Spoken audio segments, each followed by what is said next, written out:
Hello, my name is Jonathan Wiggins, a first year economics student from Orlando, Florida, and today we'll be talking about managing conflict and power. The first thing we would like to talk about is conflict. Now, what is conflict? Conflict is simply a serious disagreement or argument. Now, you have to remember that conflict is a normal part of any and every relationship. On average, every person has at least 7 conflicts every week. Now, the challenge is not necessarily how to avoid or how to live with conflict, but the real challenge is how to manage it.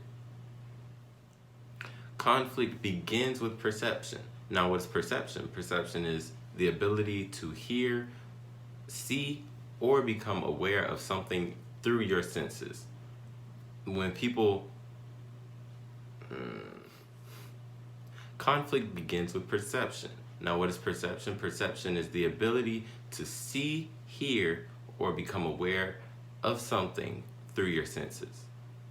Now, when people perceive incompatible goals or unreachable goals, they tend to blame others more than themselves. Why? Because they set such a strong or hard goal that now they want to blame other people when they themselves cannot reach the goal. Also, it involves clashes and goals or behaviors. You also have to remember that conflict is a process. Conflict is something that unfolds over time. It usually starts as something small and grows into something that is greater and that cannot be stopped. I don't like that. Conflict begins with perception. Now, what is perception? Perception is the ability to see, hear, or become aware of something through your senses. Now, when people perceive or set incompatible goals or unreachable goals, they'll tend to blame other people more than themselves. Conflict involves clashes in goals and or behaviors. Conflict is also a process. Conflict is something that evolves over time. It usually starts as something very small and will grow to something very large. It involves people perceiving that a conflict exists. So it basically just meaning that me, myself, and you, yourself, we are both understanding that a conflict exists. It is also very dynamic. It is very unpredictable and always changing. You want to stay away from what is called kitchen sinking, which ends up being hurling insults and accusations at each other that have little to do with the original disagreement. The next thing we'll be talking about is conflict in relationships. Next, we'll be talking about conflict in relationships. This can and will occur between those who simply know each other and those who are involved in close relationship. Now, this conflict usually arises from one out of 3 issues. One being irritating partner behaviors, which would be something that your partner does that just simply gets on your nerves. Or 2, disagreements regarding relationship rules. So you may have certain boundaries and it may be disagreements about those boundaries, and that may cause conflict. Also, personality clashes. So if you're not in a relationship with the correct person, your personalities may not completely mesh the way you want them to. Managing conflict in relationship can present very unique challenges. Next, we'll talk about power and conflict. Now, in the context of conflict, what is power? Power is the ability to influence or control people and or events. This determines how partners relate to each other. It also controls the relationship decisions. If one person has more power than the other, then that person will tend to drive the decisions of the relationship.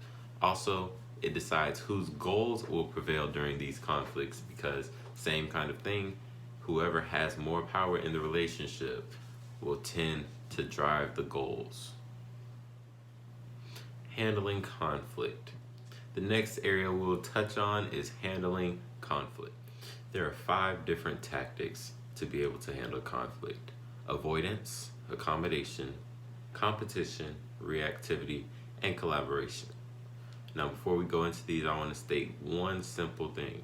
If offline conflict comes up, you want to take that conflict offline. You want to handle it in person or anywhere offline. If you handle it online and it does not go as it should, that one situation can haunt you and affect you for the rest of your life. But avoidance, what is avoidance? Avoidance is simply what it means. Avoidance is getting away, trying to stay away and shy away from whatever the true conflict is. Now, avoidance can lead to damaging behaviors such as skirting, sniping, cumulative annoyance, and the inability to overcome pseudo conflict. Next is accommodation. Accommodation is typically motivated by the desire to please the people we love, because instead of trying to overcome the conflict, we'll just settle for whatever is happening. We'll just settle so that nothing happens in the relationship. Next is competition, which involves aggressive pursuits of one's goals at the expense of the others.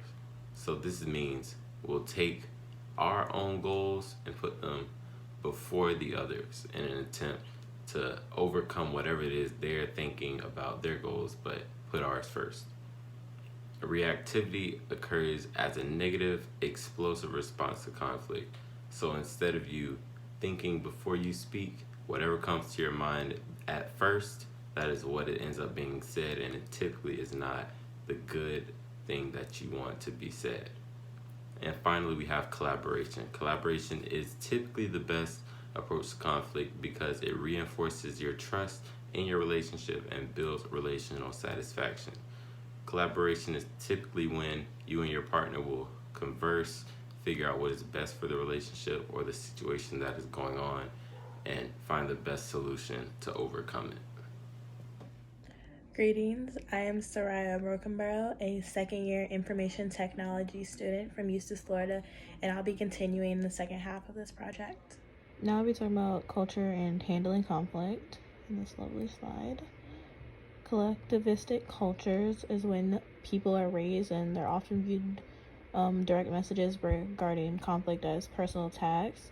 And then you also have individualistic culture, which is people that feel uncomfortable or they feel comfortable agreeing to disagree, and they don't necessarily see such clashes as personal affronts. The conflict between cultures is when you have two different people who are two different cultures, such as, say, Christians or Jews. They were raised differently, so they come up with different views, and that may cause them to clash in what they believe in and how they would go about resolving certain conflicts that come up. Moving on, we go into technology and handling conflict. How to handle conflict online. One way is you need to wait and reread the conflict, assume the best and watch out for the worst, seek out outside counsel, weigh your options carefully, and communicate competently. Handling conflict through technology is basically stepping back and really focusing on what is happening and what you really need to respond to it, instead of making a drastic decision and saying something that you don't mean over something that you've read online. Next is short-term conflict resolutions.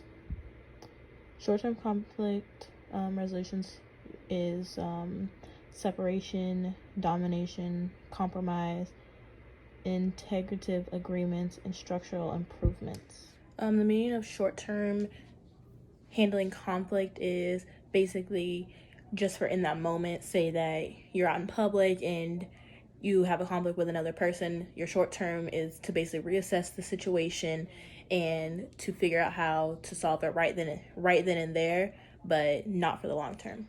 Lastly, we have long-term conflict resolutions. Long-term conflict resolutions, they're considering the impact of the conflict from both views, basically. Long-term conflict resolution is basically how can you solve this problem to last you throughout the rest of the time. So basically, not right then and there, how am I going to solve this conflict and it's going to last the rest of the time I know this person. Thank you for watching our presentation. Thank you for watching our video. Hope you learned a lot about conflict and power. Thanks.